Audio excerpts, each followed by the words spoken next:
राजा था, उसने एक सपना देखा। सपने में उससे एक परोपकारी साधु कह रहा था, बेटा कल रात को तुम्हें एक विषैला सांप काटेगा और उसके काटने से तुम्हारी मृत्यु हो जाएगी। वह सर्प अमुक पेड़ की जड़ में रहता है। वह तुमसे पूर्व जन्म की शत्रुता का बदला लेना चाहता है। सुबह हुई, राजा सोकर उठा और सपने की बात अपनी आत्मरक्षा के लिए क्या उपाय करना चाहिए इसे लेकर विचार करने लगा। सोचते सोचते राजा इस निर्णय पर पहुंचा कि मधुर व्यवहार से बढ़कर शत्रु को जीतने वाला और कोई हथियार इस पृथ्वी पर नहीं है। उसने सर्प के साथ मधुर व्यवहार करके उसका मन बदल देने का निश्चय किया। शाम होते ही राजा ने उस पेड़ की जड़ से लेकर अपनी सैया तक फूलों का बिछौना बिछवा दिया, सुगंधित जलों का छिड़काव करवाया, मीठे दूध के कटोरे जगह जगह रखवा दिए और सेवकों से कहा कि रात को जब सर्प निकले तो कोई उसे किसी प्रकार का कष्ट पहुंचाने की कोशिश न करे। रात को सांप अपनी बावी में से बाहर निकला और राजा के महल की तरफ चल दिया। वह जैसे आगे बढ़ता गया, अपने लिए की गई स्वागत व्यवस्था को देखकर आनंदित होता गया।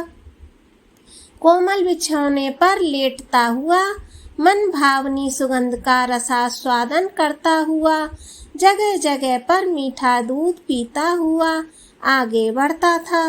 इस तरह क्रोध के स्थान पर संतोष और प्रसन्नता का भाव उसमें बढ़ने लगा। जैसे जैसे वह आगे चलता गया, वैसे उसका क्रोध कम होता गया। राजमहल में जब वह प्रवेश करने लगा तो देखा कि प्रहरी और द्वारपाल सशस्त्र खड़े हैं, परंतु उसे जरा भी हानि पहुंचाने की चेष्टा नहीं करते। यह असाधारण सी लगने वाली दृश्य देखकर सांप के मन में स्नेह उमड़ आया। सद्व्यवहार, नम्रता, मधुरता के जादू ने उसे मंत्रमुग्ध कर लिया था। कहाँ वह राजा को काटने चला था, परंतु अब उसके लिए अपना कार्य असंभव हो गया। हानि पहुंचाने के लिए आने वाले शत्रु के साथ जिसका ऐसा मधुर व्यवहार है, उस धर्मात्मा राजा को काटूं तो किस प्रकार काटूं, यह प्रश्न उसके मन में चल रहा था और वह दुविधा में पड़ गया। राजा के पलंग तक जाने तक सांप का निश्चय पूरी तरह से बदल गया। उधर समय से कुछ देर बाद सांप राजा के शयन कक्ष में पहुंचा।